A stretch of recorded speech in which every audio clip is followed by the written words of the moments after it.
Hello, am I audible?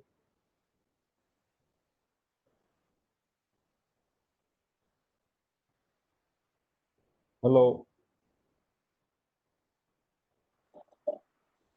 Yes, Nilanjan, you are audible, but just adjust your microphone, please. It's a low voice. Yeah. Yeah. Can you hear Right me now, properly? okay. Yeah, yeah. Okay, Right now, okay, okay. Yeah. okay. So, Dr. Chatterjee, can you please unmute? You are already unmuted.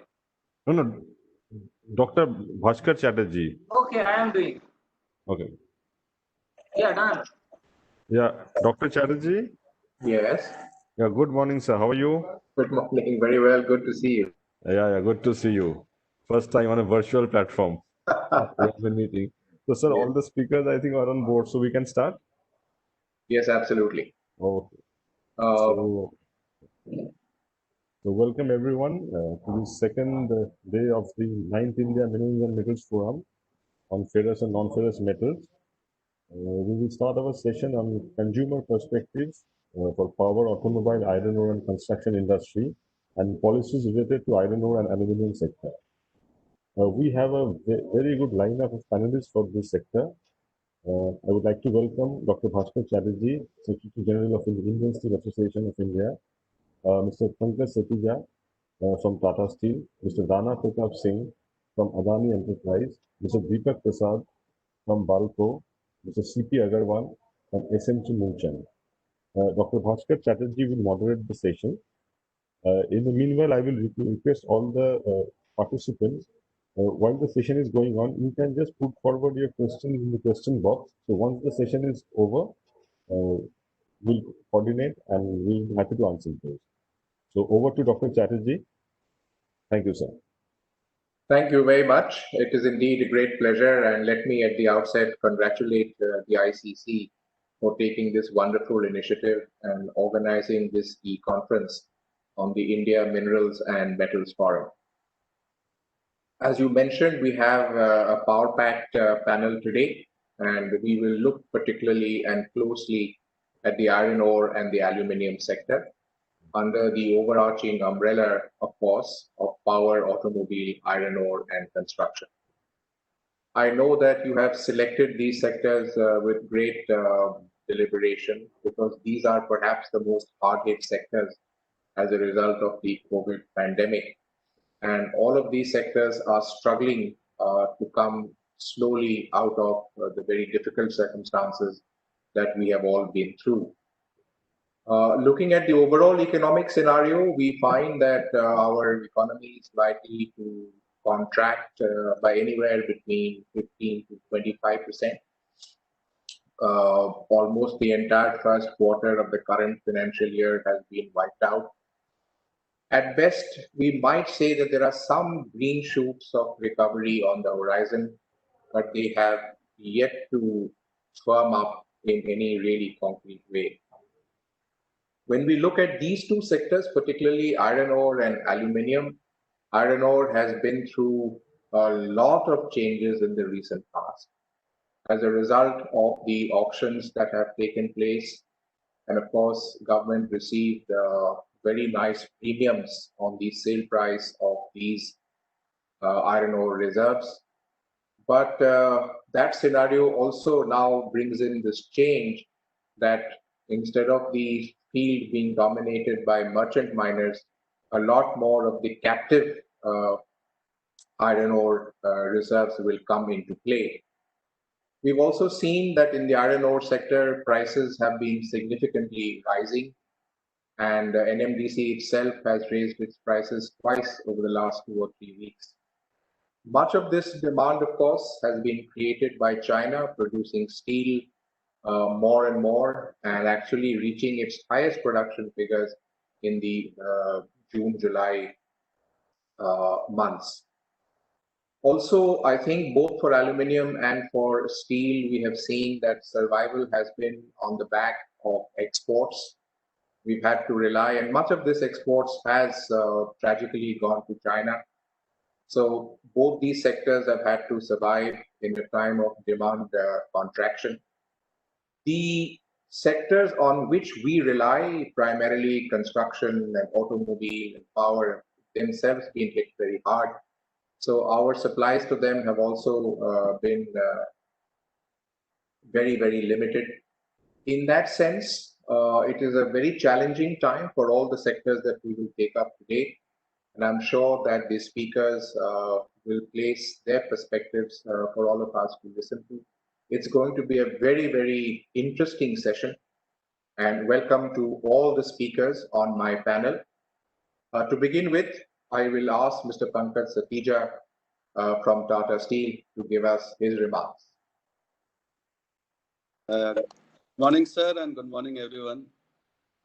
We all know the story of the steel in India, the famous story that the tribal people started, going for a rat, and then they cut the anttail, shoot the salt tree and the stone, and the next morning they found a very shiny metal. From then to here, there has been lot many changes, lot many development in steel. And we are also reminded of Kautilya famous quote that Kash Pashan Dhatunam Kitva Bhavin Sevnam Sadhya Chatata Tasya Vishnu Prasadam. And means cast wood, Pashan stone, Dhatu metal. These are the blessings of Lord Vishnu, and it should be taken with gratitude. And that itself means that metal as such has to be seen in context of sustainability. And when we look at steel, steel has many different properties which is far superior than other metals. Like its strength per weight, then it is fast, efficient, adaptable and accessible. You can customize, you can change if you want to increase the number of floors. You have less columns and more open space. It is endlessly recyclable. So you can recycle. We all know that around 30% of the steel today is from scrap, recyclable steel. It has its own advantage of fire resistance, of earthquake resistance. We can always work on panels and improve the aesthetics. And the famous part of it, that more usable space and less material. Other part which you all know, that is strength per weight and lighter and less impacting on environment. So these are the features of steel which always puts it at a higher pedestal. But if you see in context of India uses, we all know that per capita steel consumption is around 73, 74 compared to South Korea of 1039 or even China of 633. The other parameter which we all know that, the cement to steel to cement ratio in construction, which is 1.84 in Japan, South Korea it is 1.30, where in India it is 0.35. So there is a huge potential of steel intensity in India. And if you go by the development plan of the government of India and the announcement which on Atmanirbhar Bharat has been made, that around 1.46 trillion infrastructure projects to boost the economy. And the government has also identified some 7,000 infrastructure projects. We all know about the National Infrastructure Pipeline, and the Delhi government has recently come out with the EV policy also. So going forward, we see there is a great potential of uses of steel, not only in the construction, but the use in the aviation sector also, because new airports are coming, which will be at par with many international airports in terms of handling the passengers. There are also Udan scheme, and the government is trying in a longer horizon for an airport at the district level also. We all know we have an infrastructure deficit and a logistics requirement for improving logistics parameter and reducing the cost of logistics, because in all such area we know that logistics cost is hovering around 14%, and in steel also it is 15 to 20% depending upon where the plant is located and where the market is and where the raw materials are there. So there is a greater potential of its use in the urban sector, but rural sector is also picking up fast. And in this COVID time, we have seen how the urban sector, which were highly disturbed with COVID, the rural sector came to the rescue of Indian economy. Though we'll be seeing a contraction, but it's not all red at all the corners. Some areas are green and they are giving rays of hope also. So steel has a wider application, and Indian government and India also needs a greater quantity of steel, not only for construction, for aviation, for capital goods. And there is no denial that India will be able to meet its 300 million ton target of 2030-31. But there are certain structural issues which we need to sort it out. First is in COVID time, as you were rightly mentioning, sir, that it is the China which has helped and we have started exporting. But the green shoots are also coming and we are seeing demand picking up in India also. The structural issue is part of availability of raw material. We have to see that what will be the fate of iron ore in 2030. Will iron ore be as lucrative as it looks today, or there will be a greater penetration of a scrap by 2030? What would be the climate change or CO2 obligations where we can go for more E&F compared to BF, BOF? How the availability of iron ore will be available, that also has to be seen. Today, if you see 300 million ton, more than half is from Odisha. And 200 million ton production of iron ore also, half of it comes from Odisha. Odisha is a very stable state. We are all aware of the good industrial environment.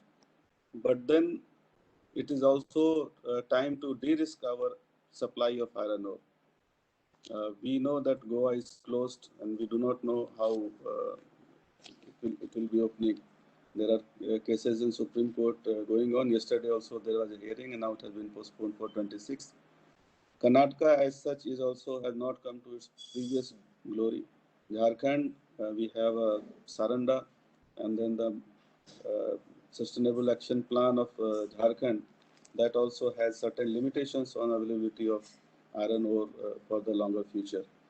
So one way is to look at it, how we can improve the production, increase the production from existing mines, make the best use out of it, how to beneficiate the low-grade ore, and more importantly, the fragmentation of the Indian mining industry has to go away.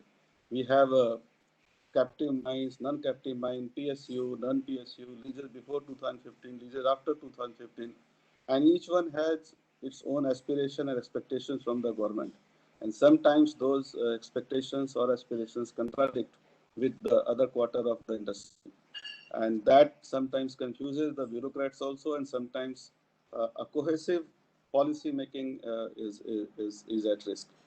So the structure of the mining industry for making iron ore available has to be seen.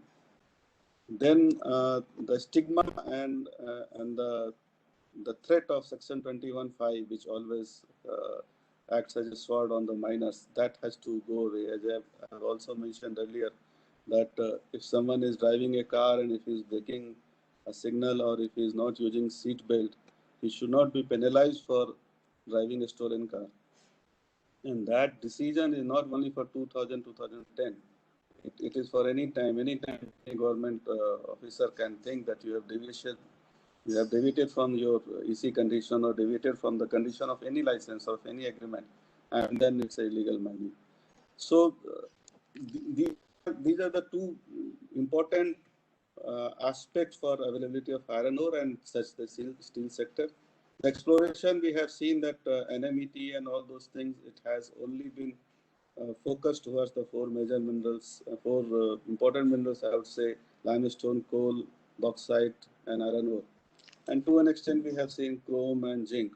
But India is not only limited to these minerals. Going forward, we have to see that how we can further open up new areas and bring more property into actions.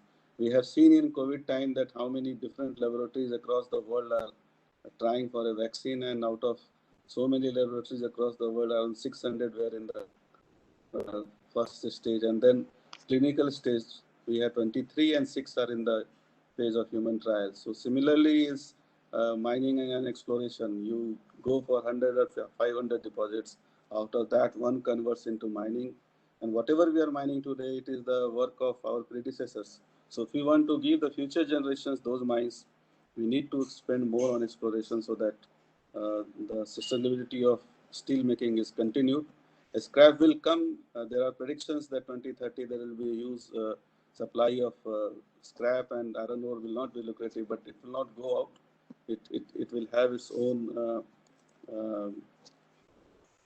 it will have its own importance also. But then how to take it forward and how to carry it, that has to be planned today.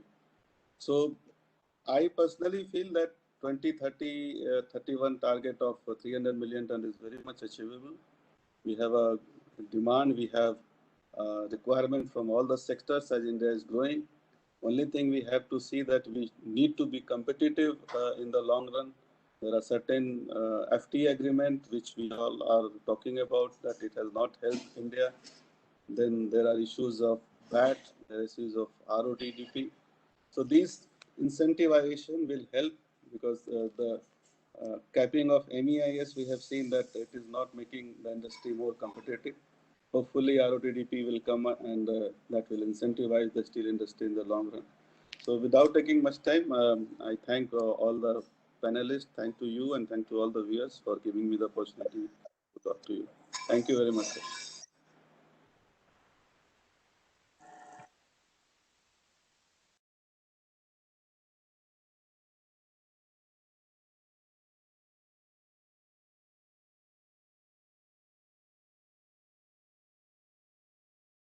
Sir, you are muted, sir. I think you have to unmute, sir. Is that unmuted? Hello, can you hear me now? Yeah, now we can hear you, sir. All right. Thank you very much, Pankaj, for those very insightful remarks. Let me now call upon Mr. Rana Pratap Singh from Adani Enterprises to give us his thoughts on the subject.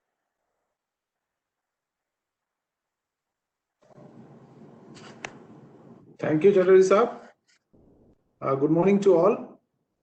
I would like to thank ICC for organizing this e-conference in spite of all the challenges, and especially when the industry is struggling hard to overcome the effects of pandemic. I'm sure these kind of conferences where we get an opportunity to share our thoughts, and ICC being a strong forum of forwarding the thoughts of industry to the relevant authorities in overcoming the issues. So with that aspect, I would also like to share my thoughts with respect to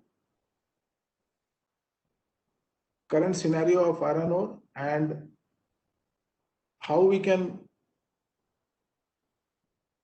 plan for a sustainable growth of iron ore industry. And since Pankaj Satija and I come from same background, so our pain points would be same. So I will try to avoid points which he has already covered. But being the same industry, few points I would like to reiterate to thrust upon the importance on those aspects. Next, please.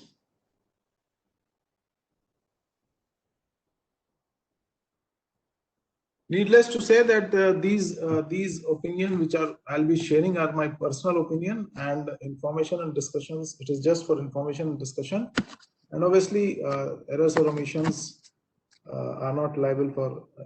No one would be liable for errors and omissions. Next, please. So broadly, I'll try to share my structure. I'll try to structure my thoughts in this format.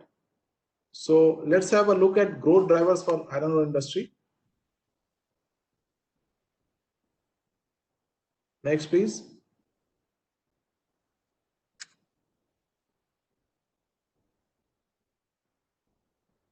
As we all know that India is a developing country, and because of stable regime, it has already started moving on a steady development path, and there has been substantial improvement in per capita finished steel consumption.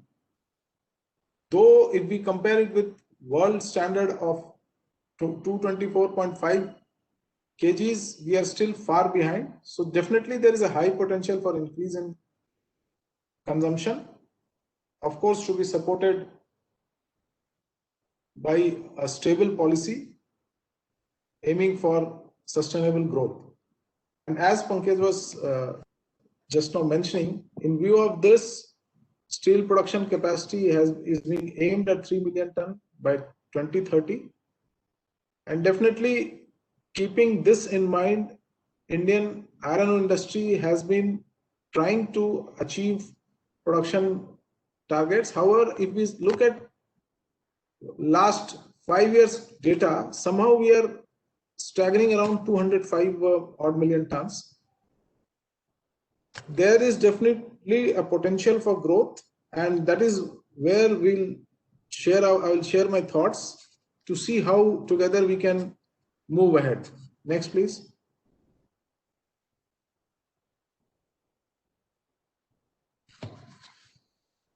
So, India is quite rich in terms of reserves. Almost 22.5 billion ton of reserves are there as on 1/4/2015. And out of this, you can see about 17.1 billion ton is still falls under resources. And then in addition to that, we also have about 10.8 billion tons of magnetite reserves, out of which 10.7 is falls under resource category. And if we look at the map, we all know, I mean, these are the known iron ore belts. If we start from south, Bellary-Hospet belt of iron ore, then coming towards Chhattisgarh, Bailadila, Dalli-Rajra belt, then moving towards Odisha, Jharkhand, it is Singhbhum, Keonjhar, Mayurbhanj district. So definitely in terms of availability of resources or reserves, we are fortunate to have rich reserves of iron ore. Now, as Pankaj was also mentioning, there are challenges, and that's the reason that we are here to share our experience, to share our pain points, so that ICC together can raise our voice and see how we can achieve the intended targets. Next, please.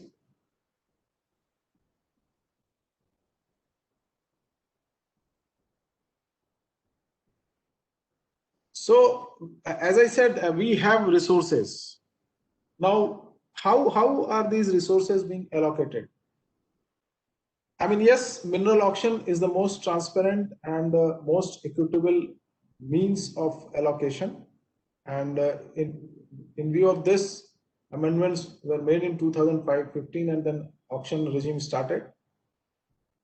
And recent auctions which were held in Odisha, I mean, it has raised queries, and we all would really like to think whether it is winner's curse or owner's pride, because bid premium went up as high as 90.9. I mean, range was from 90.9 to 154%.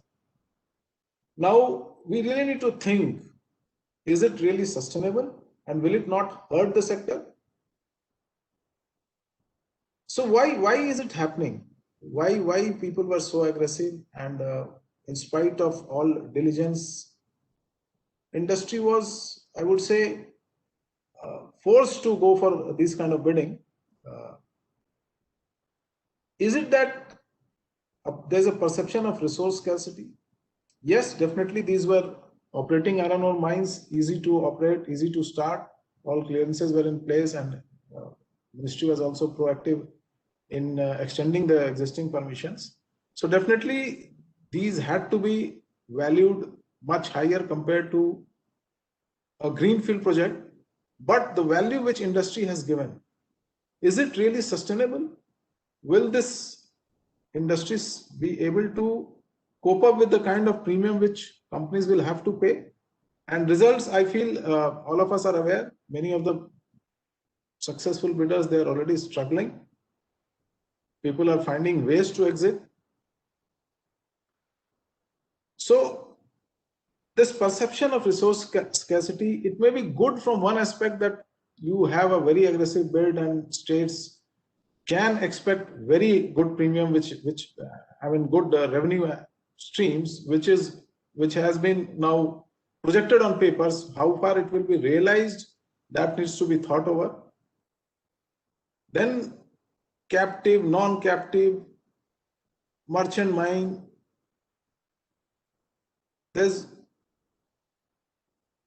Should we not leave it to the market? Then there is no cap on iron ore resource allocation.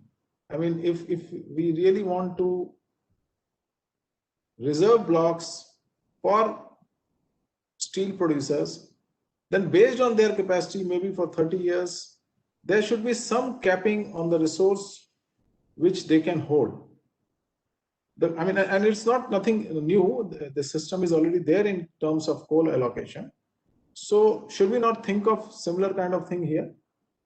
So I feel resources are available. Resource allocation process is there.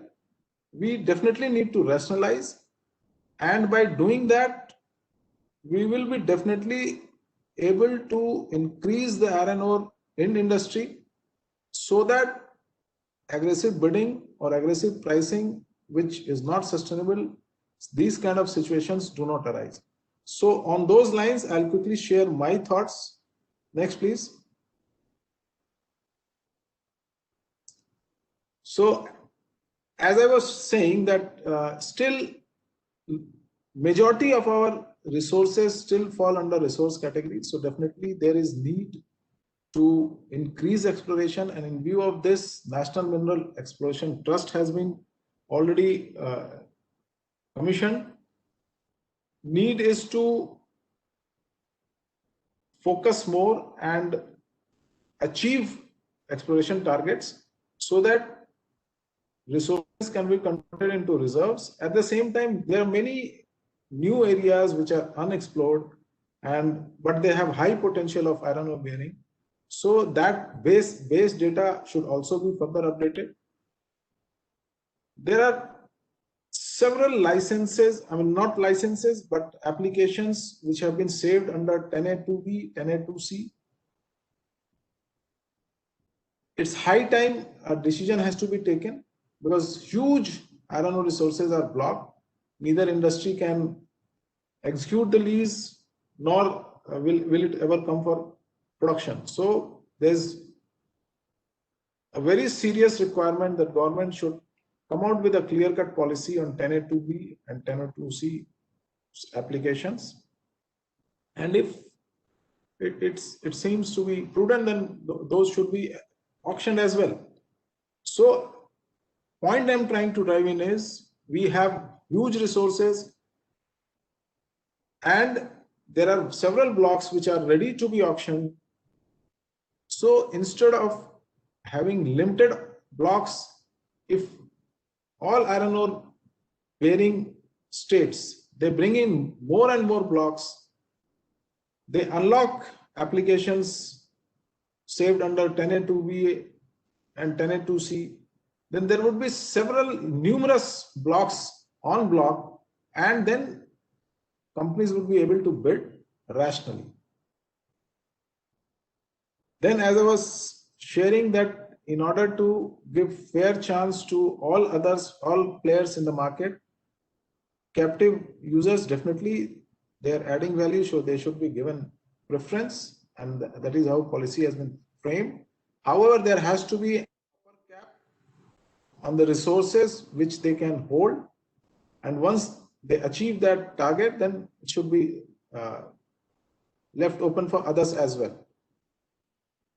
In order to have fair market dynamics and fair pricing mechanism, definitely public sectors which are into iron ore business, their inputs and their contribution needs to be further thrust upon. And there's already a provision for reserving blocks for PSUs. So similarly, that should also start taking place in order to bring balance into the market. Next, please.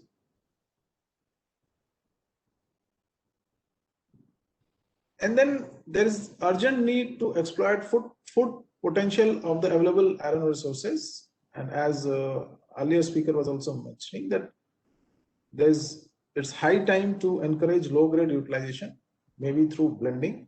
I mean, there are regulations of IBM which encourages, and they have now threshold for iron ore is 45. But if you look at the current mining practices, 45 to 55, undoubtedly it's stacked and stored as subgrade, leaving it for future. Now we need to seriously think if future generation will have only 45 to 55, there would be no scope left for them to blend or even enrich, because then for enrichment also there are thresholds beyond which it becomes unviable.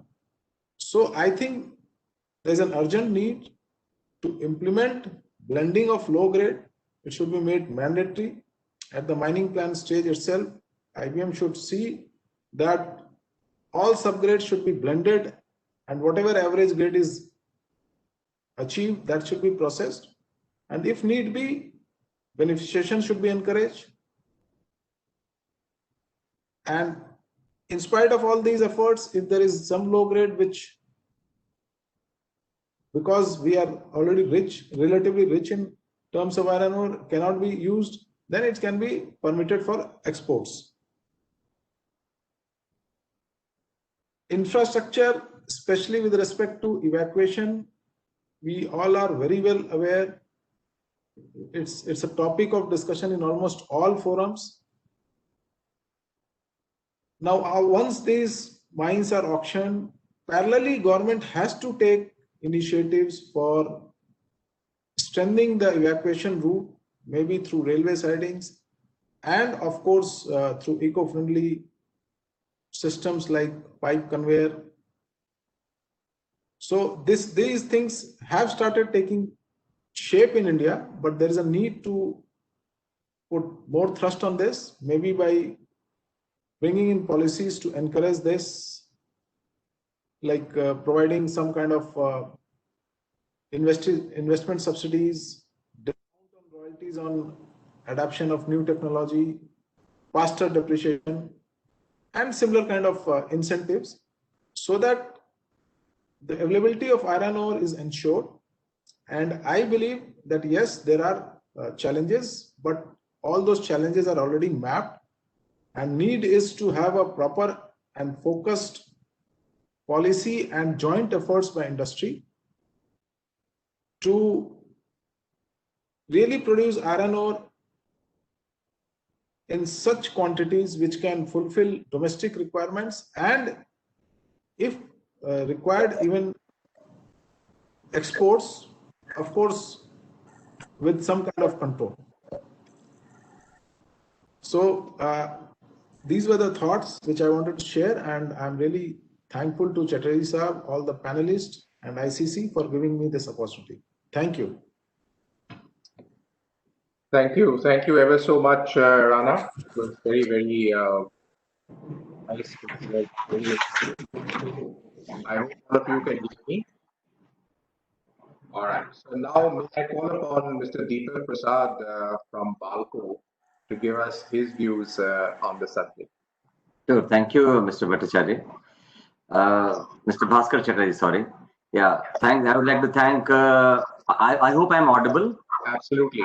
That's right. So I'd like to thank Mr. Nilanjan Chaudhary for inviting me and participating. And Yes, other sir. participants as well, Mr. Rana Pratap Singh, Mr. C.P. Agarwal, Mr. Pankaj Satya.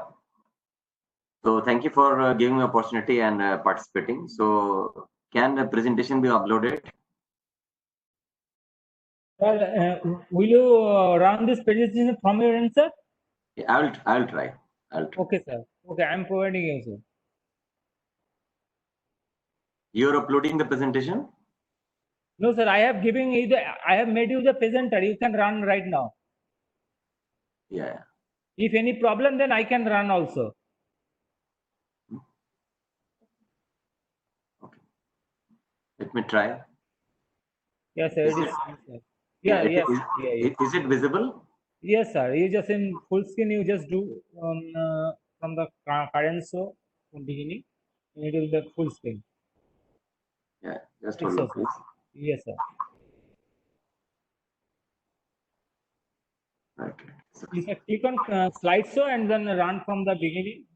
Yeah, sure, right. Yes. Is it visible now? Yes, sir. Perfectly, sir. Right, right. So I'm Deepak Prasad. I'm heading aluminum business at Balco working as a chief operating officer. Yeah.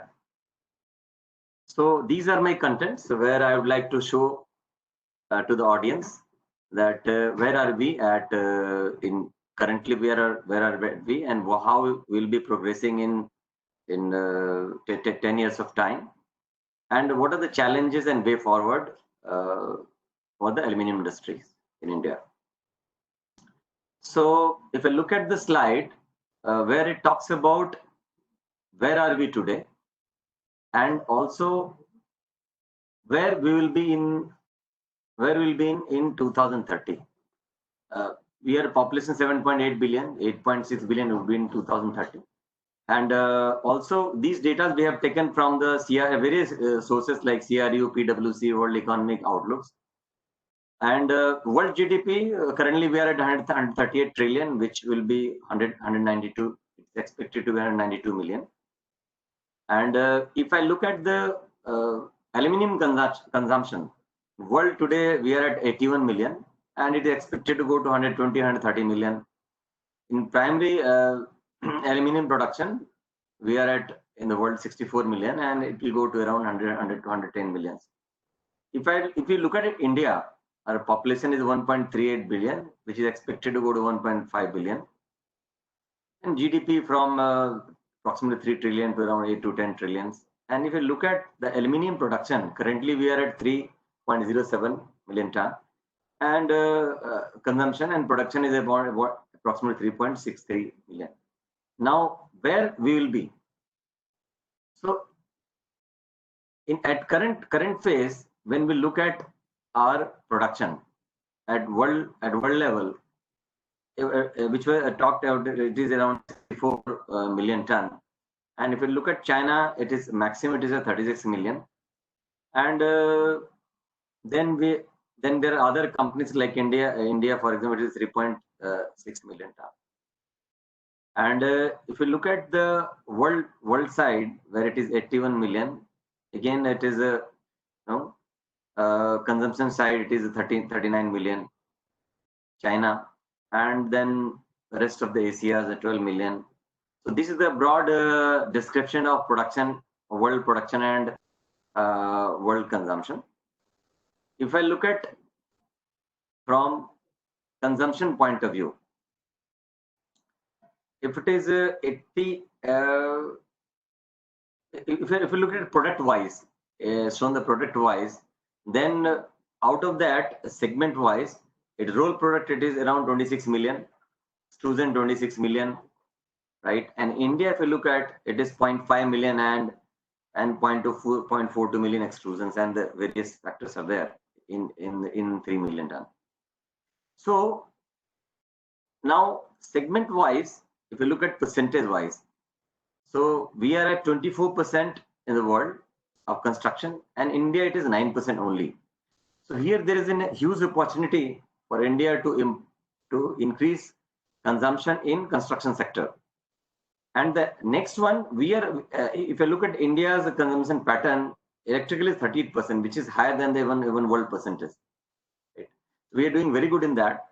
We can improve in construction, we can improve in consumer durables, we can improve in machineries. So these are the areas where we can improve.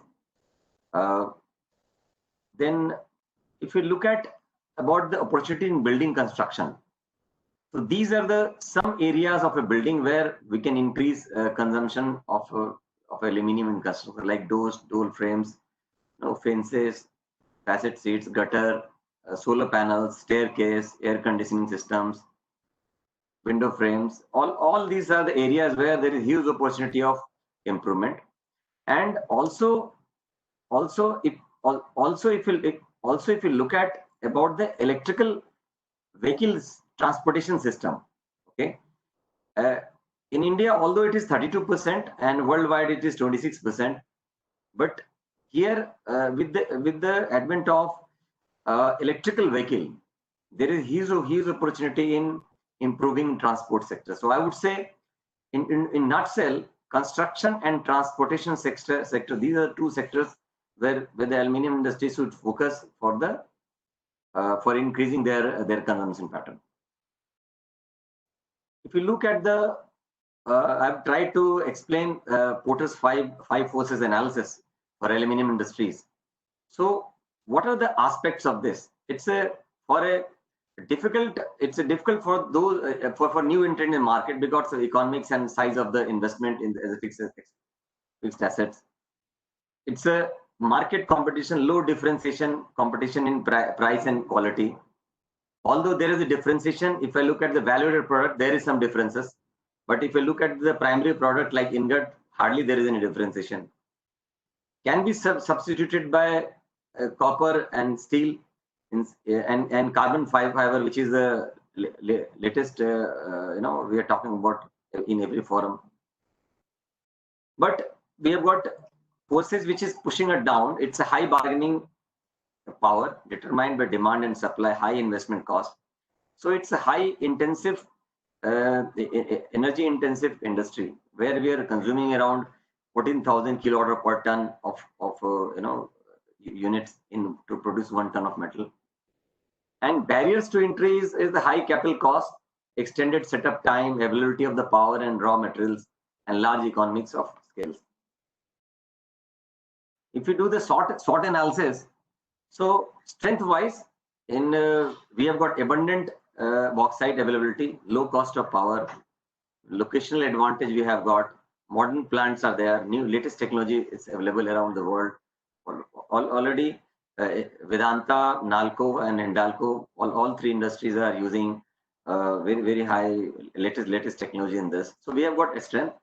If I compare itself with Australia and Orissa only, it would have been at least 10 refineries. But compared to that, we have got only 3 refineries in Orissa itself.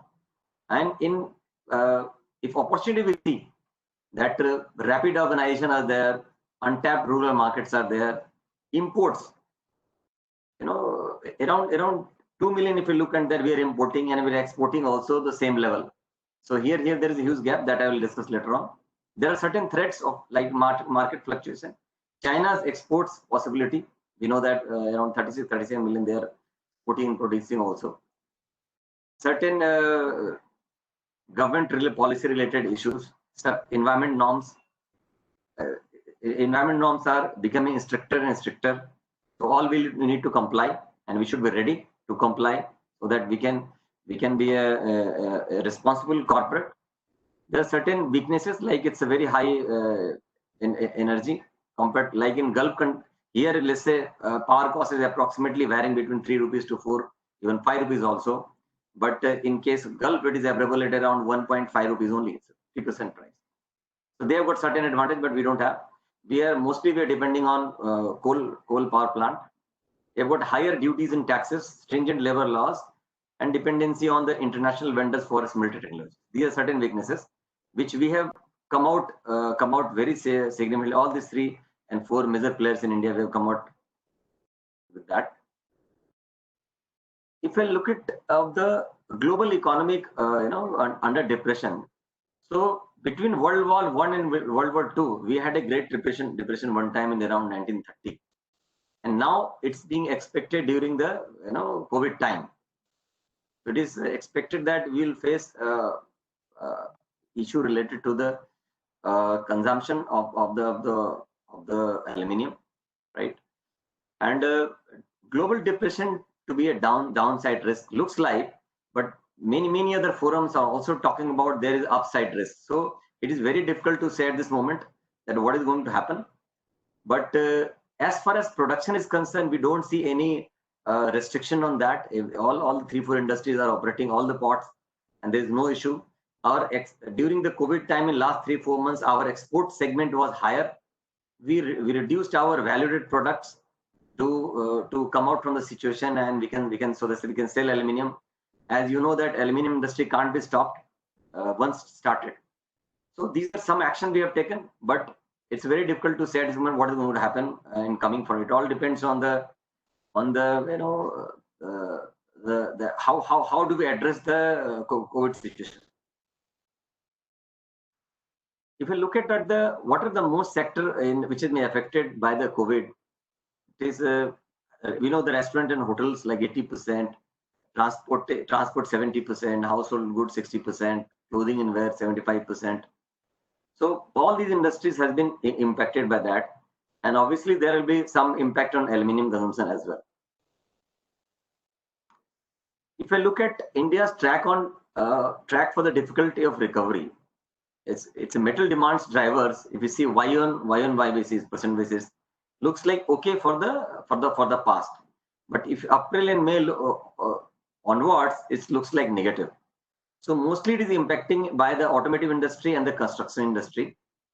So we need to ensure that we work towards the value-added products. We work through the innovation, and we create the interest for the market, so that we can drive this consumption pattern of this aluminium.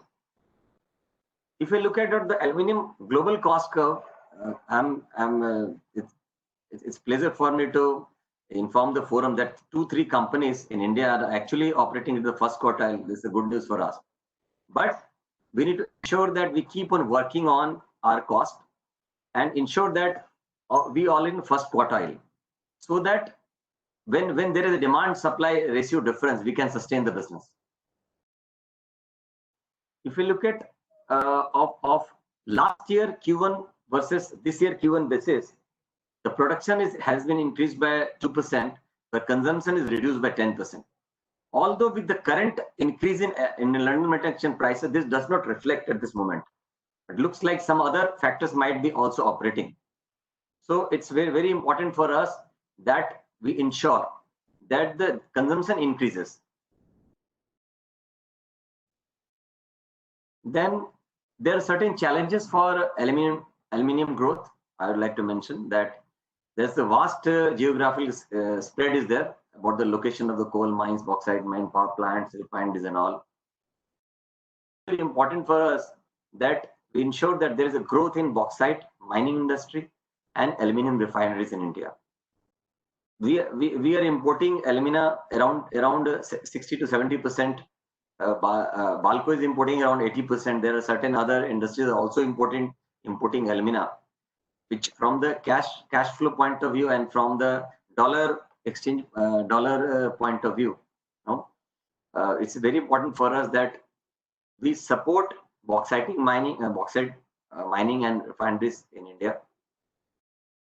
We have got dependency on international technologies. There is a long duration of permissions and issues of license and other issues. Some lower automation levels, product quality, production of value-added products. These are the certain challenges which we should overcome for the growth of the aluminium industries. If we look at the way forward, so that's what we're talking about, the bauxite mining. It is 26 million ton to 84 million ton. We should push this level in the phases by till 2030, so that we can cope with the import and export demand of aluminium and bauxite. We should be focusing on high K smelters. We should focusing on automation.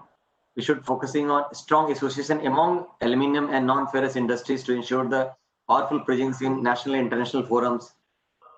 We should tie up with the agencies and universities for the innovations. And aluminium industries need support from government agencies, and increasing import duties from 7.5-10% to 10-15%. Merchandise export from India should also be increased from 2 to 5%. There are certain support required in GST compensation rate and RP obligation also. So I would like to say that I would like to summarize this now, that as an industry, we need also focus in our reducing cost and improving quality. And also we need support from the government agency too, so that on us there is no import, there is no pressure on us. So thank you very much once again for giving me the opportunity.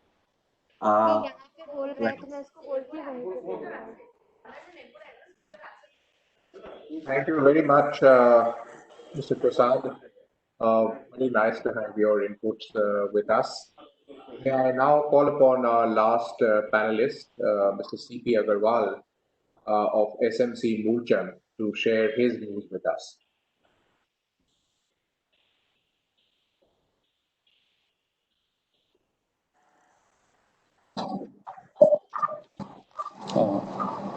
Bhaskar चल रही, नमस्कार। नमस्कार। मेरा नमस्कार। We can hear you. Hindi में बोलूंगा मैं। बिल्कुल बिल्कुल बताइए। मैं Chandra Prakash Agrawal, director SMC power generation Jharsuguda. हम लोगों ने यहाँ पर उड़ीसा में 2003 में प्लांट लगाया था। उड़ीसा गवर्नमेंट से 0.4 मिलियन टन का एमयूवी हमने किया था और शुरू 0.1 मिलियन टन का प्लांट लगाया था। उसके बाद जो है हमने एक्सपेंशन किया 0.4 मिलियन टन का। हम लोग 0.4 मिलियन टन का प्लांट लगाना जा रहे थे। एक्सपेंशन के लिए लोन भी हमने सैंक्शन करा दिया था और माइंस भी हमारी जो है वो हमको जो है, लेकिन क्या आवाज आ रही है क्या? हमारी आवाज मेरी सुन रहे हैं? Yes, sir, you're audible. You're audible. Please carry on. ठीक है। तो 0.4 मिलियन टन का हम एक्सपेंशन करने जा रहे थे। हमारी माइंस भी एमएल हो चुकी थी, लेकिन गवर्नमेंट की जो पॉलिसी थी उससे ऐसा लग रहा था कि गवर्नमेंट जो है बड़ी स्लो चल रही है। हमने 540 करोड़ का लोन भी सैंक्शन करा दिया था। तो ऐसे देखते हुए फिर हमने जो है उसको लोन को सरेंडर कर दिया था और 5 साल तक हमने कोई एक्सपेंशन नहीं करा, लेकिन धीरे धीरे करके हमने उसको जो है 2 लाख से 3 लाख टन का तो पूरी करते हुए फिर अभी हमने जो है 6 महीने पहले 0.7 मिलियन टन का एक प्लांट एनसीएलटी से लिया है। अब हमारी कैपेसिटी 1 मिलियन टन की होगी। ये मेरा स्टेटस है कंपनी का। हमारा कहना ये है, पिछले 18 साल से हम इस इंडस्ट्री में है। हमने जो ये इंडस्ट्री यहाँ लगाई थी उड़ीसा में, ये रॉ मटेरियल बेस के ऊपर लगाई थी। अदरवाइज यहाँ इंडस्ट्री लगाने का कोई मतलब नहीं था।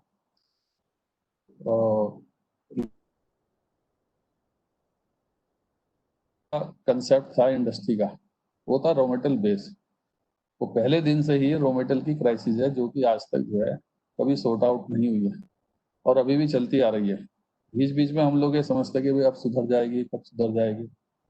कभी जो है चाइना की वजह से शॉर्टेज हो जाती थी, कभी शाह कमीशन की वजह से डिस्ट्रक्शन हो जाता था, कभी किसी भी रेगुलेटरी इश्यूज की वजह से डिस्ट्रप्शन जो है आर एन और का रहा। और इसीलिए जितनी भी इंडस्ट्री स्टील वो जो एनपी होने का कारण है वो सिर्फ जो है रॉ मटेरियल ही है, जो कि आज तक जो है उसका कोई सही तरीके से सोल्यूशन नहीं हुआ। यदि गवर्नमेंट या सब लोग मिलके है, ब्यूरोक्रेट्स मिलके रॉ मटेरियल का यदि सोल्यूशन कर दें तो मैं समझता हूँ कि कोई भी इंडस्ट्री स्टील इंडस्ट्री जो है एनपीए हो नहीं सकती और वो अपने पैरों पर खड़ी हो दौड़ेगी। अभी जो सिचुएशन चल रही है, जो ऑप्शन हुआ है माइंस का, हम लोगों ने भी इसमें पार्टिसिपेट किया था, लेकिन हमने 65% से ऊपर तो खैर उसमें क्वालिफाइड बीडर में भी क्वालिफाई नहीं हुए। लेकिन चूंकि हमने ये देखा था जिस हिसाब से उसका प्राइस का बनना था, उसमें 65% से ऊपर वो सर्वाइव नहीं था। लेकिन फिर भी लोगों ने 135%, 130% पे जो भी है वो आज आकर जो है एक ऐसे मोड़ पर खड़े हो गए हैं कि उन्हें ये नहीं समझ में आ रहा कि वो उसको माइन को यदि उन्होंने माल खोद भी लिया तो उसे ट्रांसफर कैसे करेंगे। 100 रुपए की कीमत के माल के वो 150% कैसे दे के जो है वो सर्वाइव होंगे।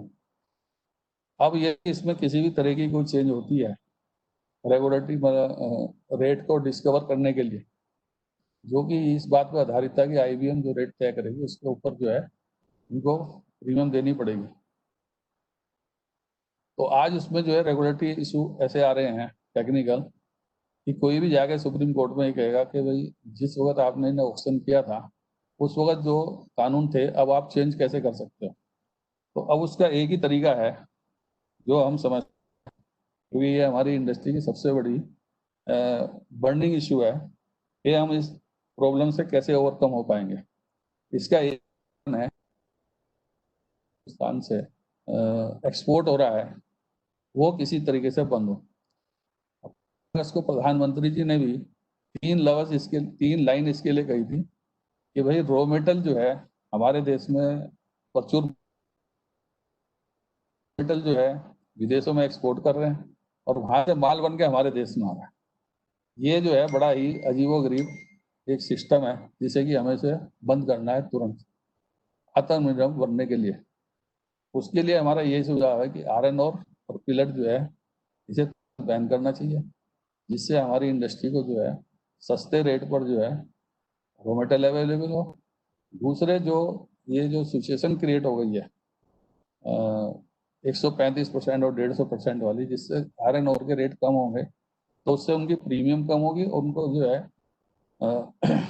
वायबल होगा और वो माइन को चालू करके एबिलिटी को बढ़ाएंगे।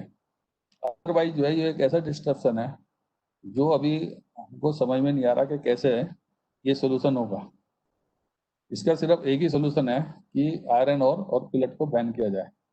दूसरा हमारा सुझाव ये है कि अभी जैसे हम लोगों के यहाँ 13 मिलियन टन पिलट एक्सपोर्ट हो रहा है।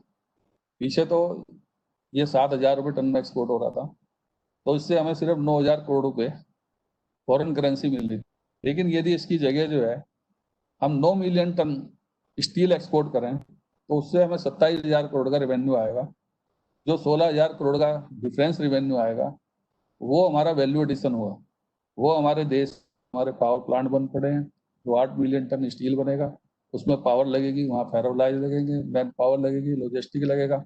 और हमारे जो एग्जिस्टिंग प्लांट है उनमें यदि हमने 9 मिलियन टन या 8 मिलियन टन प्रोडक्शन बढ़ा ली तो 10% प्रोडक्शन प्लांटों की बढ़ेगी। उससे जो हमारे फिक्स खर्चे हैं, फाइनेंशियल बर्डन और फिक्स खर्चे, वो हमारी कॉस्ट भी कम होगी। उससे हमारी प्रॉफिटेबिलिटी बढ़ेगी, प्रॉफिटेबिलिटी बढ़ेगी और उससे हमारे बैंक को जो है जो हम किस्त दे रहे हैं उसको पे करने में इजी होगा और बैंक का बर्डन कम होगा।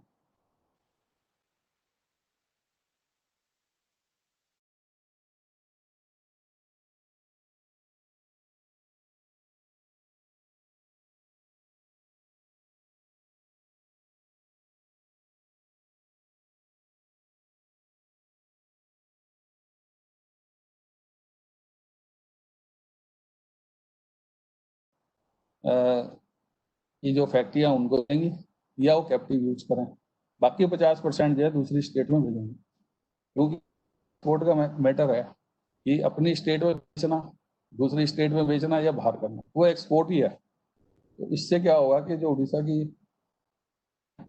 उनको जो है सस्ते रेट पे माल मिल। इसमें मेरे 3-4 सुझाव हैं। 50% जो ऑक्शन में माइन गई हैं वो 50% माल जो है अपना जो है उड़ीसा में बेचें।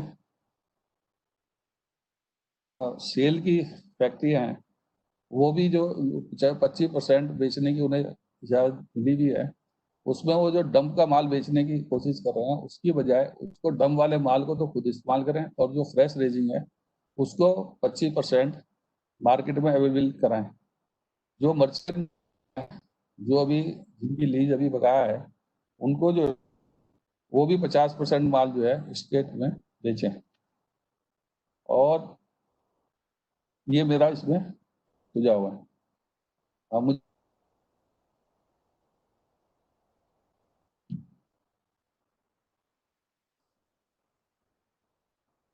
ये चलो मेरा पूरा हो गया।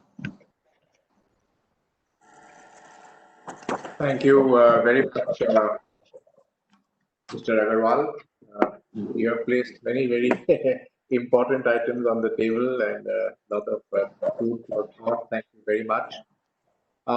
We have a little bit of time left now for Q&As. I don't see anything coming up yet on the Q&A box, so I will request the ICC coordinator to help us along here. Yeah, Dr. Chatterjee, thank you so much. I would request you, sir, you can ask some questions to the panelists, make it more interactive. Yes, yes. And we have also also encourage the requested the panelists to participants. share any other perspectives that they may have beyond what they have already suggested. Now, looking at the scenario as a whole, many of you have, of course, indicated the way forward in terms of your sectors. But it is quite clear. Let's look at the general economic scenario, and I'd like some of your inputs on that. we have lost, let's say, at least a quarter of the current financial year. Whatever recoveries that we are seeing, let's say in the steel sector, our production certainly has gone up. Iron ore availability has also increased, although prices have gone up. We are seeing some recoveries, particularly in the auto sector, which I think has been very, very welcome. Maruti has been leading that. That will help us both on steel and in aluminium. Construction, many of construction workers, daily wage laborers who are from their villages, a large number of them are now returning. Given this kind of a scenario, for relevant sectors, what kind of a growth do you envisage in the next quarter? I would ask each of the individual speakers to let us know that perspective.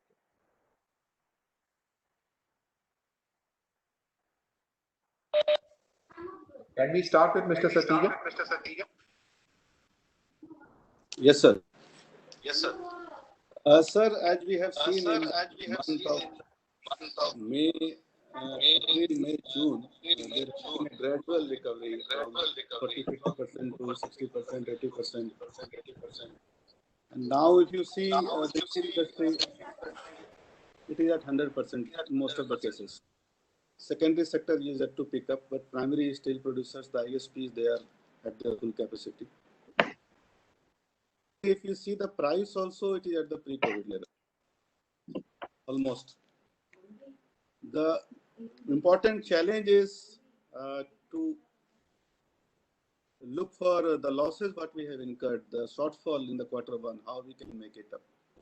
That is one part which we have to see. And as the demand is picking up in India, I foresee a great potential. But again, this COVID has again shaken up many of the assumptions which we had.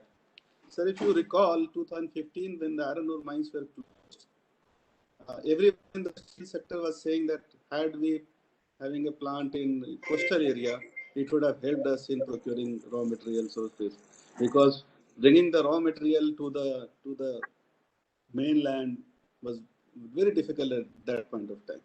Now in COVID time, most of the steel plants, they worked because they had a country built around it. So the concept of migrant workers and going back was not much in most of the prominent steel companies, maybe Tata Steel, JSW, or SAIL, because they have a concept which we sometimes we call legacy issues, but that has helped this time that because of the COVID, there was not a disruption. It was mainly because of the no demand. That also has given us second assumptions to look back at. When anything happens, should we talk to the issues faced by the particular sector, or should we talk about the ecosystem? That is the second learning or assumptions which we had in this COVID time. Like, sir, when the steel plants were, having problem, each one of us tried to take up the issue of e-way bill, logistics issue, the unloading at the siding, the material movement at the stockyard, and then sending it to the relevant destinations. My opinion, had we taken a ecosystem approach, like who are our end customers, construction and automobile, if they can be taken care of, probably steel industry will be taken care of. So that is the second learning or assumptions I can say that we had in COVID time. Steel is cyclic. We all are seeing that we have seen these ups and downs many times. 2008. My only worry here is that on sustainability and the climate aspect, as we have seen, whenever there is a depression, where there is economic downturn, when it starts picking up, no one bothers, no one questions on the environment and climate change issue. There is a drop in CO2 emissions and all those things, but how it will be sustained after this, that also has to be seen. And my point here again on the circular economy, that when we talk of 300 million ton of steel, we should not be talking about steel only, we should be talking about products of LD slag and blast furnace slag. Blast furnace slag is almost in most of the cases being used for the cement. If LD slag can be utilized, it will help in circular economy and lesser footprint for the steel sector. So these are the learnings which we have and learnings from the previous economic shocks which we can incorporate in this time and take a steel sector and mining sector forward. Thank you, sir. Thank you, Pankaj. Thank you, Pankaj. Mr. Singh, if I may ask, what have been your chief learnings during this COVID period? And how do you look at the next quarter?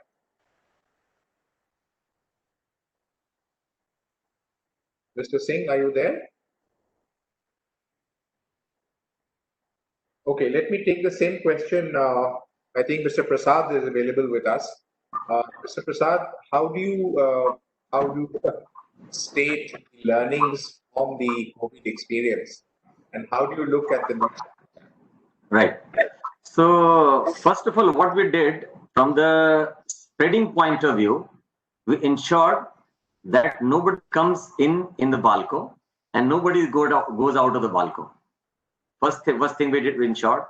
We had a COVID center here also, and we put an administrative control so that any infected person cannot come inside. I'll tell you the latest number. We have even tested 150 people in Balco till yesterday, and none of them has become COVID positive so far. Although in the Korba we have got around 400 to 500 people, which is near this place. But so far, but we don't know what is going to happen.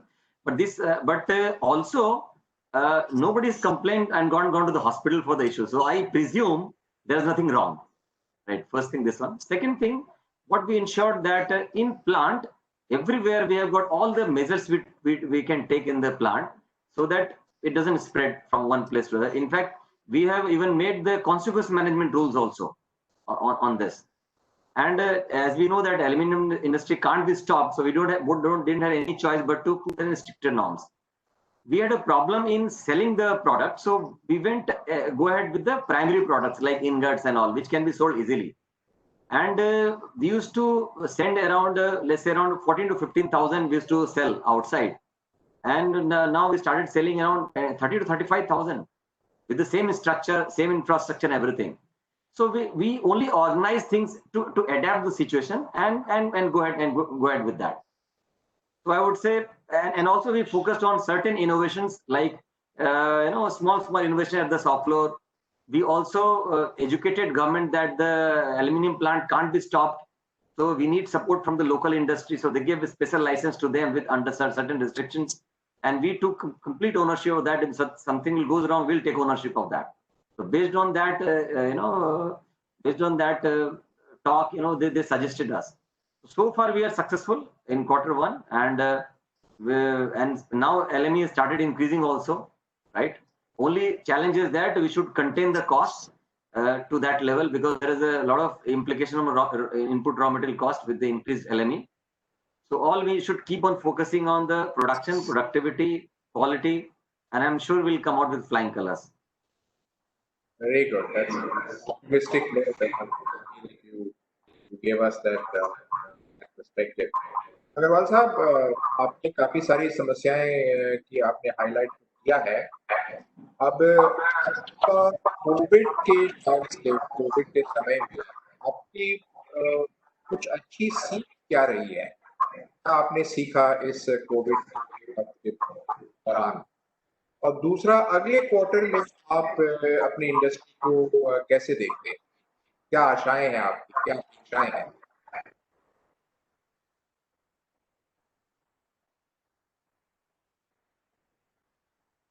थोड़ा unmute कर लीजिए.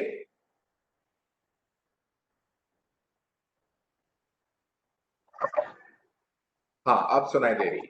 अच्छा, 23 मार्च को जो प्रधानमंत्री जी ने curfew की घोषणा की कि समस्या इसको पूरा देश बंद रहेगा, ये कर्फ्यू समझ के जो है इसको बंद करना.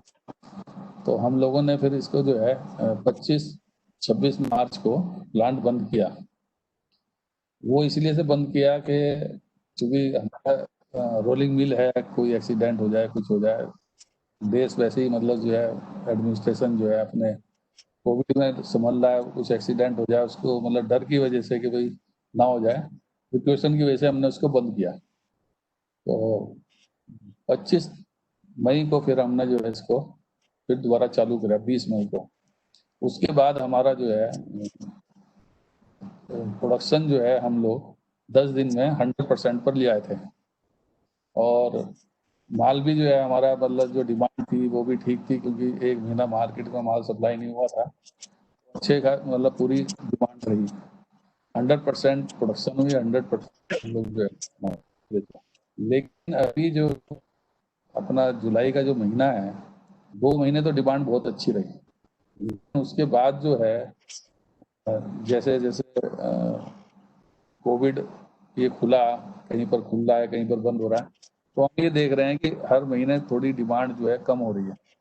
अभी आज हालत ऐसी है कि अभी कल हमने प्लांट बंद किया, क्योंकि जो इस वक्त रॉ मटेरियल के रेट हैं और प्रोडक्ट के रेट हैं उसमें पैरिटी नहीं है बिल्कुल, बल्कि लॉस है। तो हम लोगों को जो है कुछ शटडाउन वगैरह लेना था, जो बाद में वो हम लेके इस समय को अपने निकाल रहे हैं। लेकिन ये सबसे बड़ी जो दिक्कत हम महसूस कर रहे हैं वो रॉ मटेरियल की है। यदि रॉ मटेरियल की प्रॉब्लम सोल्व नहीं तो ये एक विकराल रूप ऐसा कि भाई जो अनएक्सपेक्टेड, जिसे सोच भी नहीं सकते। सबसे बड़ी दिक्कत क्या है कि माइनों पे माल भी पड़ा है, लेकिन वो उसको ट्रांसफर नहीं कर पा रहे, क्योंकि जिस हिसाब से उन्होंने 150% पे लिया है, इकोनॉमी है जिससे वो करेंगे।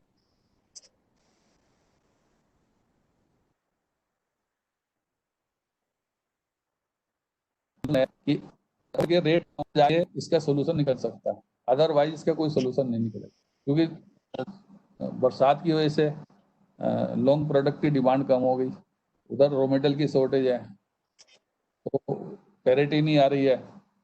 तो बल्कि जो है रायगढ़ में जो प्लांट है जिंदल पार्क है, वहां पर तो लोगों ने 50% प्रोडक्शन कर दिया। वहां पर 27-28 फर्नीचे हैं।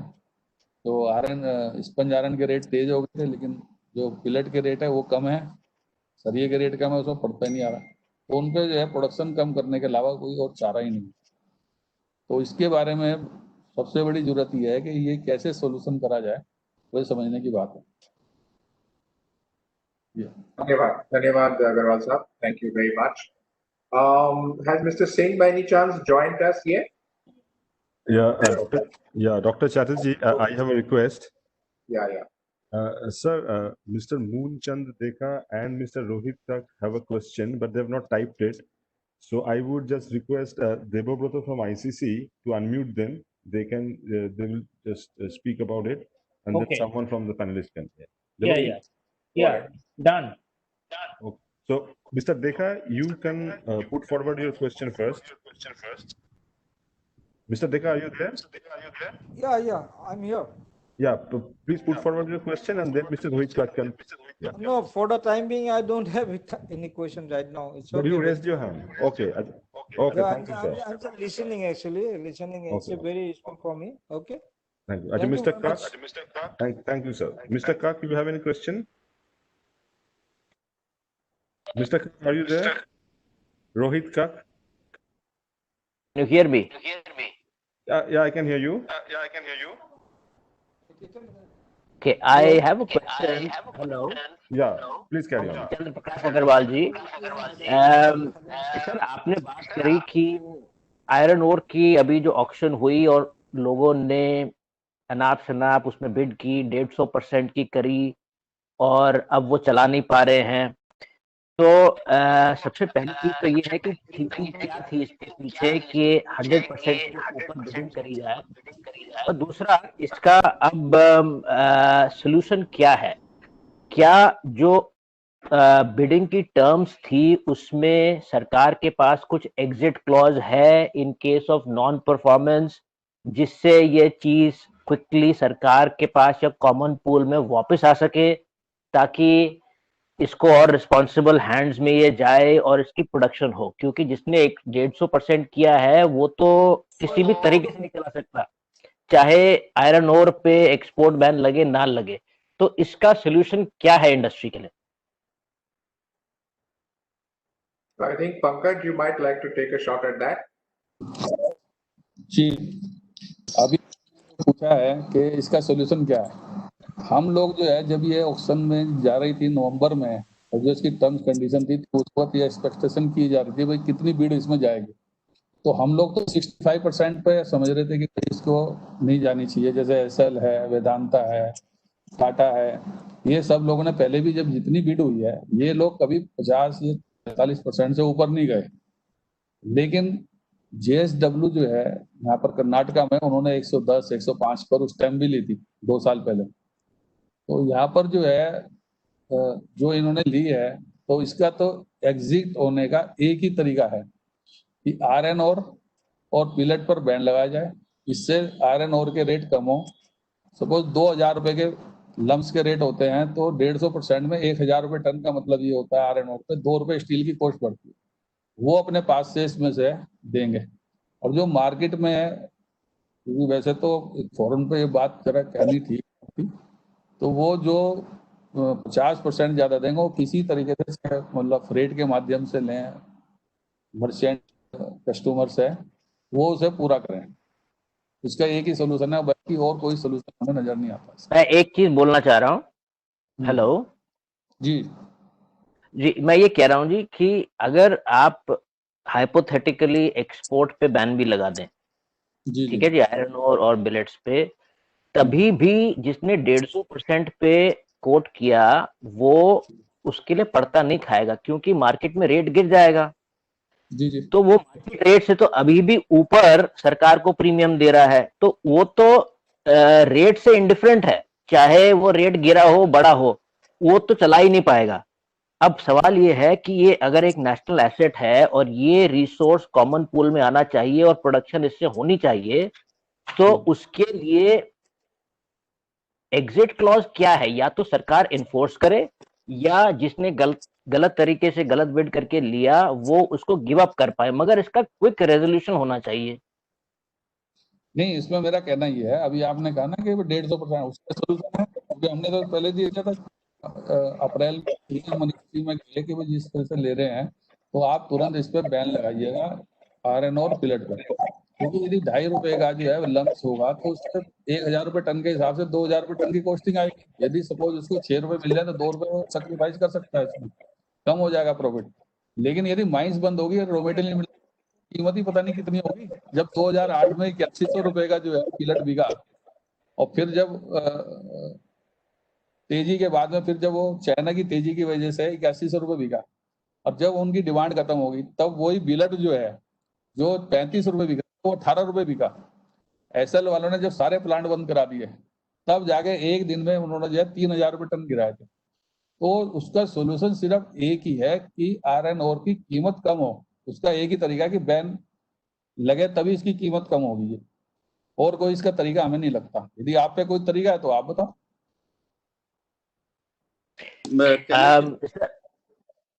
Okay, I'll probably have another go after this. Okay. So the question, Bhaskar sir told me to chip in this question. So first of all, let's understand why this auction had come. First of all, we as an industry has to be responsible. I mean, I'm not saying individual company, but each one of us. Somewhere, if you see past 5 years or 10 years before 2014, anyone who was getting PL or ML, there were other companies who were going to the RA, Ministry of Mines, that, you know, I have filed the application before him, how he has got the lease. So there were so many legal cases against each other. We have fought against each other and put bureaucrats into a spot that you are favoring X company, you are favoring Y company. And we have seen in coal block allocation that there were certain convictions and certain allegations also. Now, in such a scenario, no bureaucrats would like to go for a system where there is a discretion, because he is also worried about his own future, his own credentials, his own safety, his own self-respect.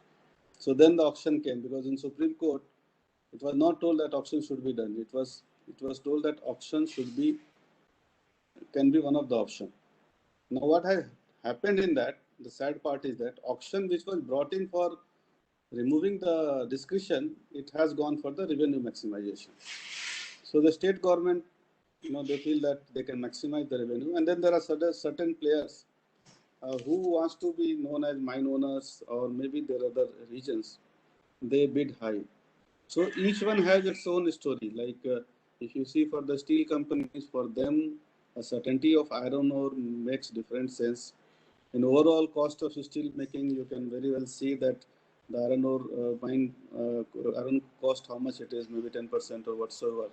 Even if they have to increase it to 12 or 13, if there is certainty, that makes sense. Then there are also options of going for slurry pipeline and all those things. So there are various combinations, various reasons for each one of the company who have gone for bidding. Now, those who have not been able to start, definitely government will take back and the actions will be taken and all those things will happen. But in the policy level also, there are different discussions going on that this aggressive bidding, that has to be removed. So the electronic part of, someone bids 20.5, so other party who is saying, okay, 0.5 में क्या जाता है, चलो 30 कर लेते हैं. So then another person goes 30.5 and then 31. So it keeps on going. So if it has a single bid system where you decide what is the best for you, give it in an envelope and then video recorded and then comes out. So there are various, suggestions, various combinations government is trying that to remove the aggressive bidding part of it. And we should also see that if the auction happens on a calendar plan, that if I know that in next 8 months or 10 months, these blocks are going to come for auctions, the aggressive bidding also will not be there much. अभी पता नहीं होता है कि कौन सा block कब आएगा and then everyone rushes. And we have seen that people get it and then they are not able to operate. We have seen in coal mines the bank guarantee have been, taken and under 50, 100, 200 crores, people are losing money. So I would say this is a learning phase. Only thing, the learning is very costly for all of us. The faster we learn, we means everyone, industry, bureaucrats, state government, central government, the better it is for the industry. That's all from my side. Thank you. Bhaskar Saab, if you permit, can I add my thoughts further?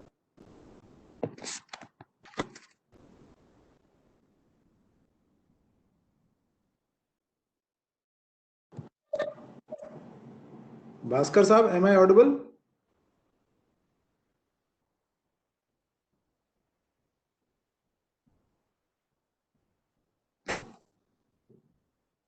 Nilanjan, am I audible?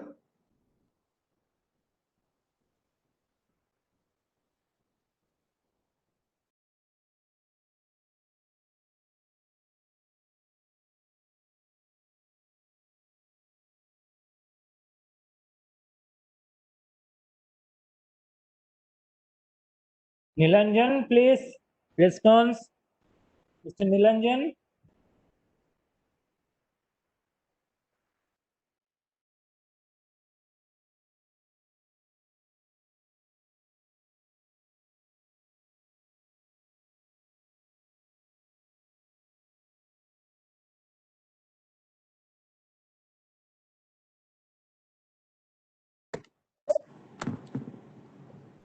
Am I audible? Can anyone confirm? Yeah, you are audible, sir. You are audible, but there may be some problem, Mr. Bhaskar Chatterjee's end, because he is not visible right now at the panels. You are audible, Shall sir. we wait for him? Shall we Yeah. wait for him? Yeah. I Just think, just wait for a while. I will just check with Dr. Chatterjee. Maybe he has taken a break. Just wait for a while. Yeah, please. অরুণ না তাড়াতাড়ি phone করো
राणा सिंह जी को बोलना चाहिए क्योंकि time जा रहा। I think Dr. Chatterjee, I think he has disconnected and his phone is also reachable. So I think if all the answers, questions have been taken care of, we can close the session now. May I just, Nilanjan, I'll just share my thoughts before we close. Yeah, sure, please. I was just trying to add on to further what Pankaj Satija had commented. See, basically, from my experience, I also feel that companies which bidded aggressively and gave extraordinary premium, they should be held responsible for their actions. There cannot be any second thought on that. Second reason, if we look at, and everybody is saying that exports should be banned, how is it linked? Let's just try to understand that. At present, maximum material is being exported. It is in the range of 57 to 58%. Most of the Indian steel players, they do not use it. Secondly, when you allowed merchant miners to bid, this was never a condition that export would be banned. So are we not going to put unreasonable conditions by putting restriction on export? For somebody's, I won't say mistake, for somebody's judgment, why do you want to penalize to others? So I think it's high time, as I was also suggesting during my talk, that government really needs to rethink on the resource allocation methodology. I fully agree with what Pankaj suggested, that there should be single bid, one stage bid, because that is the time when companies bid rationally. In this case, there are two-stage bidding, and in first stage itself, you are saying that only top 50% will qualify. It means in the first stage itself, you are forcing companies to be as aggressive as possible. Otherwise, they'll be not even given chance to participate in stage 2. So obviously, they'll shell out maximum what they can. And then in online platform, I feel irrationality, there is a full scope of irrationality, and aggressiveness suddenly creeps in, emotions creep in, and then judgmental decisions are taken. So probably government needs to rethink, and they should come up with revision of, alternate method of approach of auction. And secondly, when I was sharing my thoughts, I shared some data that there is no scarcity of iron ore. Domestic needs can be met, even exports can be encouraged. Overall, there's a need to strike balance, and if all the available sources are brought onto blocks, there would not be any aggression. Only serious players would come in who know the business. And we should also observe one very important thing, that miners who had been into this business since generations, and there cannot be any doubt on their knowledge, their experience, why were they not aggressive? So it means they knew that this is not sustainable. So I would say auction, whoever paid high premium, they have to be responsible for their actions, and there are well-defined conditions in the tender. So accordingly, I'm sure state government will take the necessary action.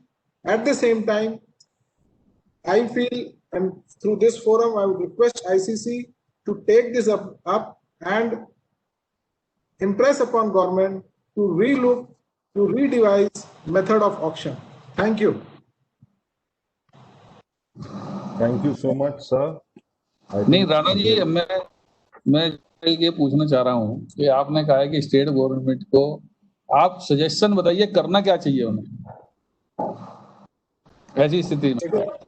हाँ, वही मैं बता रहा हूँ, मेरा ये specific बताइए कि ये करेक्ट, मैं वही बताने की कोशिश कर रहा हूँ कि पहला तो जिन्होंने बिड किया है जितने भी प्रीमियम में, they have to abide that, there can not be any going back, और उसमें स्टेट गवर्नमेंट को क्या करना है वो टेंडर कंडीशंस में क्लियरली मेंशन्ड है कि जो कमिटमेंट उसको उनको फुलफिल करना है, नहीं होने से जो एक्शन लेना वो लेना है, वो क्लियरली डिफाइंड है। आगे चीजें रिपीट ना हो इसके लिए जितने आयरन और ब्लॉक्स हैं, चाहे वो ग्रीनफील्ड हो, रनिंग माइंस हो, और 10A, 2B, 2C में बहुत सारी लीजेजेस सेव्ड हैं जो एक तरह से अटकी हुई हैं, उन सब एक इन्फॉर्म डिसीजन लेके सारे ब्लॉक्स को, अगर इनको लगता है कि auction is the only method, तो ऑक्शन करें, एक साथ करें। और जैसे पंकज ने बोला एक कैलेंडर बना दें। अगर आपको और हमारे को पता हो कि इस साल में इतने सारे ऑक्शंस होंगे, इतनी लीजेस आएंगी, तो ऑब्वियसली ये जो एग्रेशन है वो नहीं होगी। तो नंबर 1 ये है। नंबर 2, जो ऑक्शन मेथोडोलॉजी है उस पे एक बार पुनर्विचार करने की आवश्यकता है, क्योंकि क्या होता है कि अगर मुझे बोलेंगे कि आप इस राउंड में only top 50% will come into next round, तो एक इंस्टिंक्ट होगी कि मुझे तो अंदर जाना, बाद में मैं देख लूंगा, तो मैं क्या करूंगा, मैक्सिमम बिड कर दूंगा। और उसके बाद सेकेंड राउंड में बोलेंगे कि अब ऑनलाइन है, तो आपको ही पता है कि अगर जो माइनर पुश्तैनी माइनर्स हैं, प्रॉपर्टी आज स्टेक्स पे है, तो वो क्या करेंगे, मोर देन रैशनलिज्म, वहां पे इमोशंस आता है at that point in time, becomes like a gambling. तो हम इतने बड़े रिसोर्स को, नेशनल प्रॉपर्टी को इनडायरेक्टली गैम्बलिंग की तरफ ले जा रहे हैं, जहां वो नहीं चाहते, they get force and they become aggressive. उस समय उनको लगता है देख लेंगे, because I have auction process, I understand the psychology. ये नहीं चाहते हुए भी इरैशनल बिडिंग हो जाती है। तो हमारा सजेशन ये है, पहला, जितने आयरन और लीजेस जहां पे भी जिस भी लिटिगेशन में हो, जो भी हो, उनको रिजॉल्व करे, वन टाइम डिसीजन लें और उन सबको ऑक्शन पे लाएं, प्रॉपर कैलेंडर बना दें ऑक्शन का, ऑल स्टेट्स में कोशिश करें एक साथ करने की। दूसरा, ऑक्शन मेथोडोलॉजी को फिर से करें और इसको सिंगल स्टेज करें, एक प्राइस बिड करिए, और जिस तरह से एक प्राइस बिड में जो भी H1 आता है आप उसको दे दीजिए। नहीं, H1 कैसा है, एक प्राइस से तो समझ में नहीं आ रहा।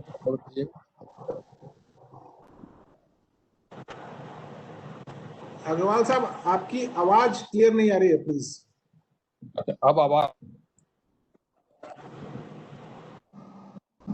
खुला हुआ है ना?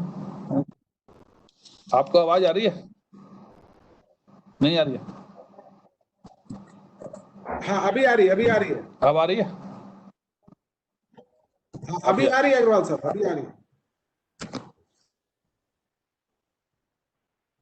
है। तो मुझे घुसना है तो एग्रेसिव होके जाता है। मैं आपको अपना एक्सपीरियंस ये बताता हूँ, ये जो अभी ऑक्शन हुआ उससे पहले 2 साल पहले हुआ था, जब वो JSW का चक्कर पड़ा था स्टे का, तो उस टाइम हमने जो है बड़े बढ़ते जो है कि भाई हमें लगेगा कि भाई हमने 51% की बिड भरी थी, और उसमें जितने भी हम उसमें जो है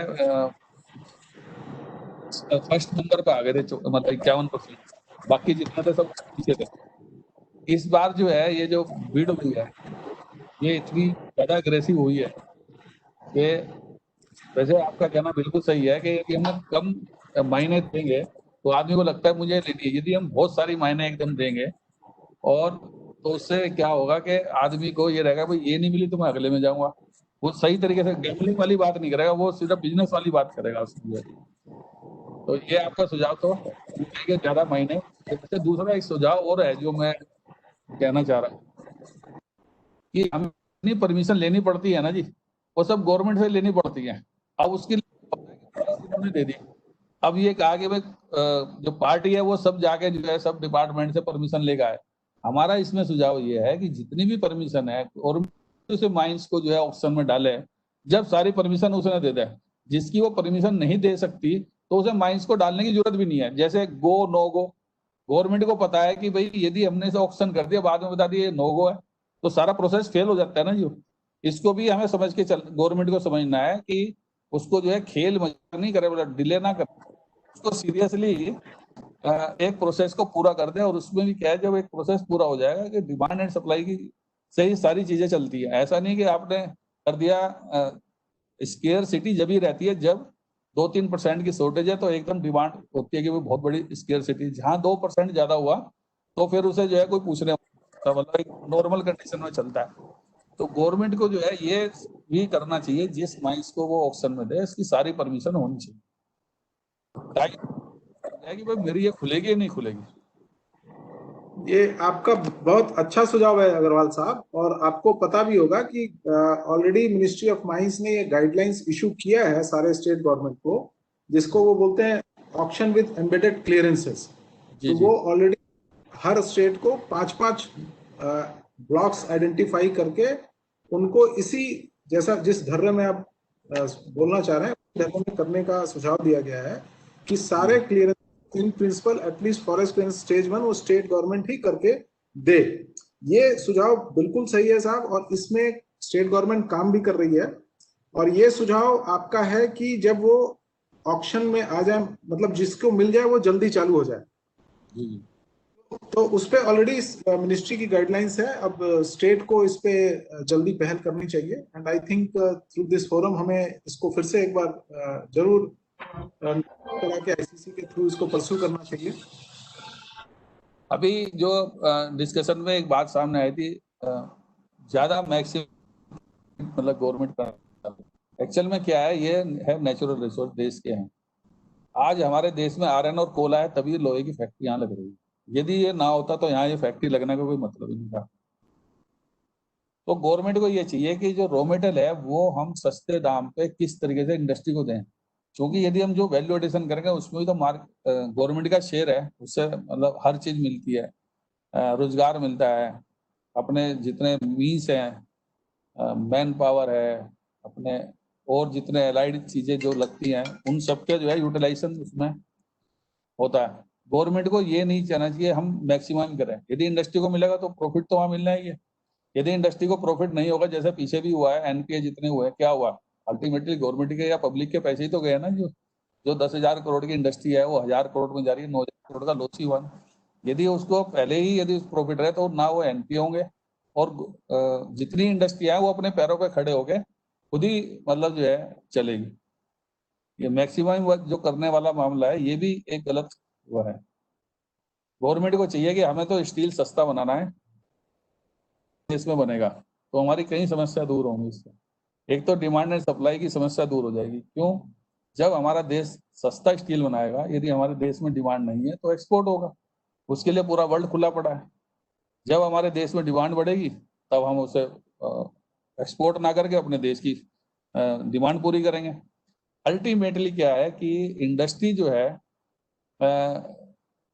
जिस चीज को हमें बढ़ाना है, जब तक उसको प्रॉफिट नहीं होगा तब तक वो ज्यादा नहीं लगेगी।